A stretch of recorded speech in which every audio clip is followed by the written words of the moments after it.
So some brands use scarcity and double or triple their business. But some business owners, they use it and burn. And luck doesn't explain the difference. Why such brands as Supreme, Apple's, Hermes have made it, why customers queue for hours to buy their products. And these brands, they even increase prices every year and they get more and more business. And at the other hand, there are businesses that run sales every month. They use every scarcity and urgency tactic on their website, yet their business is not growing or not growing as fast as they want it to grow. And the difference is pretty simple. Today I'm gonna explain you why these brands succeed and others don't succeed, and how can you implement these scarcity tactics to your business. But before, I want to very shortly touch on psychology to understand how scarcity works, because scarcity is not logic, it's an emotion, and this emotion it fires before we even think. So it started millions years ago when your grandparents they were starving. It was very hard times. They didn't have enough food, shelter, and every resource was scarce. We have it in our blood that scarce equals valuable. Second, there is a psychologist called Daniel Kahneman who won a Nobel Prize for proving that losing hurts more than getting something. So let's make this short example. Imagine two scenarios. First, someone gives you $100. Just imagine how does it feel? And then someone steals $100 from you. What do you feel? What feeling is more intense? And of course, it's the second one. And next time when you see a limited edition tag, your brain doesn't really see some product. It sees a closing door and it wants to buy instantly. Also, another point is about freedom. I want to give you another example. Remember, you liked a girl and she pushed you back for some reason. But what happened? You want to be with her even more because you can't have what you want. There is a psychologist called Jack Bram who named this effect as psychological reactance. So the moment when your brain senses that loss of freedom, it pushes back. So it's kind of reflex that it's in our brain. So you want your access back, even if you didn't want it so much before. You want it back. So something in us really hates of being told no. It works. And the last point about scarcity, it's you might have read Robert Cialdini's book.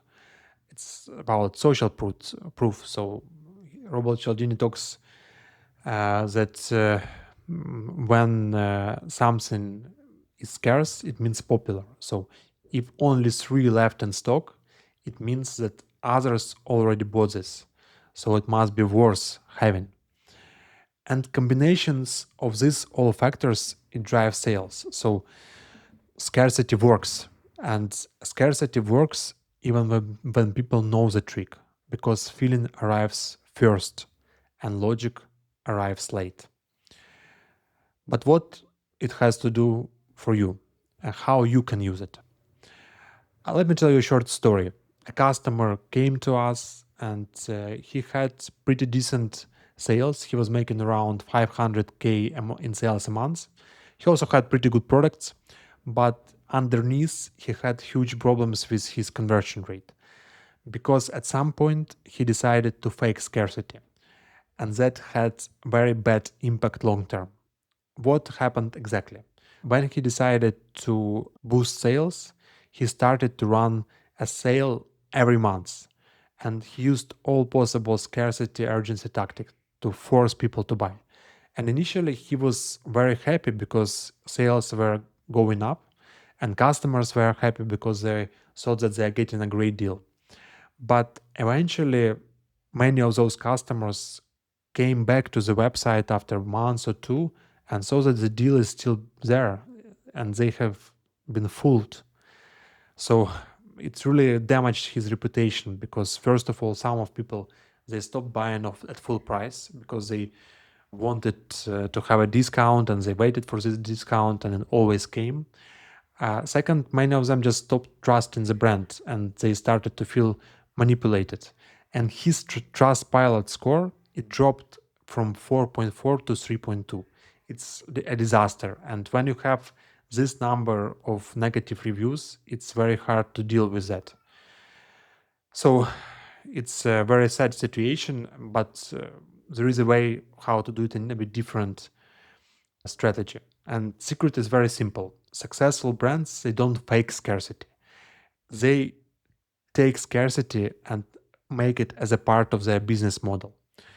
And I will give you specific examples of how you can do it for your business. For example, first, product drops. So product drop is when a brand releases a small batch of products at specific time. And Supreme drops one collection per week. And no restocks. Once it's gone, it's gone. And founder James Jebbia said it plainly. If I can sell 600 items, I'll make 400. So it's not a production problem. It's a strategic decision. And that decision built $1 billion brand with almost zero advertising. Glossier built wait lists for jobs, so people sign up months ahead because they always have the small quantities, and this quantity sold very fast. Another brand, Hourglass, they release one palette a year, and they choose different artists every time. So some people, including my girlfriend, they collect these items as rare coins. They share them on social media and they make other people want them even more. So as a result, brand gets collectors, not really customers. And these people return every year because they really want to get these products. And if they will not get it, it means that they will lose it forever. So first, this is the first strategy. Second strategy is when you give less choice. I love pizza. And I visited Napoli a few times to taste best pizzas in the world. And they have a pizzeria called Antica Pizzeria da Michel. It's a very old pizzeria from 1870s. And they have just few pizzas, margherita, marinara, that's it. They have just few things and they do it perfectly. And people like myself, fly across the world to find out if those pizzas are really so good. And they have long queues. People want to taste this pizza. If you saw the movie Eat, Pray, Love, Julia Roberts ate that pizza in that movie. And I had to come early morning because I didn't want to wait for so long, but I still had to wait. And they don't invest in marketing. It's just very smart choice of limiting product stock, not stock product choice. Apple. Steve Jobs cut the product line to just four products. And while at the time Android offered hundreds, and he never discounted, and still you cannot get discount on Apple products. And every year a new iPhone comes and queues around the block. People wait to get it. So Steve Jobs understood something. Even when supply is there, he kept the queues because it's not about logistics. It was a media channel that cost nothing. Imagine hundreds people waiting outside Apple store. This is the best ad because it's real people in public choosing to wait. And I don't think Apple really didn't have enough iPhones. But even if they did, they acted like they didn't. So maybe they faked it a bit. But in this case, it was genius. Because in their case, the perception of scarcity beats the reality of availability. Next strategy that you can use, it's having like less time. So for instance, if you visit Starbucks or McDonald's, they have limited, like for example, pumpkin spice latte. It's available just once a year. Or McDonald's, you have like McRib. It comes back, disappears, comes back. So it's not inventory decisions. It's like calendar events, which you can plan and you don't have to change the product. You just change this window and this window does all the selling.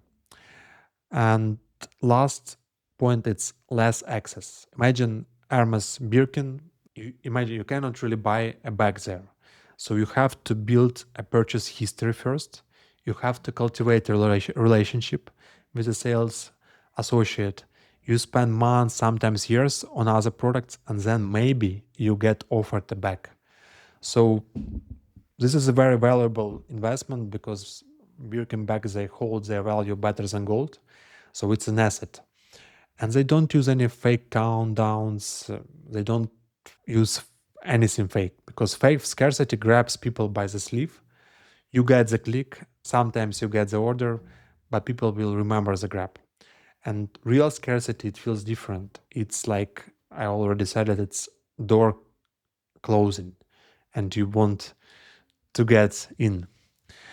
So, what you can do, look at your business model and think how you can make scarcity a part of it. So, not too fake. I wanted to give my personal example because at some point I've decided to cap number of clients I've worked with to 40. So I work just with 40 brands and no more. And I imagined like a bus that has 40 seats, and each seat is reserved for a specific client. And when the bus is full, the bus runs well, everyone is happy. But when you add 41st or 42nd customer, seats get tighter and it's not enough space, but quality drops. And some agencies, they really big build like a big factories with more accounts, more revenue. But for me, it always meant less care, less quality, and less satisfaction in the work. So when in our case it's opened, we are able not to say to yes to everyone. We can work only if we feel that this will be a success story for both. Also, that allows us to not to work with any black hat businesses, and this drives satisfaction, and we are proud of the work we do. Maybe we have lost some money, but it makes us happy. As you can see on this example, real scarcity changes the type of people who come to you. And I propose to move to comments so you can share what are your ideas, how you can build your scarcity, and how you can build this example, how can you build your bus. Thank you for watching, subscribe, comment, and see you in next video.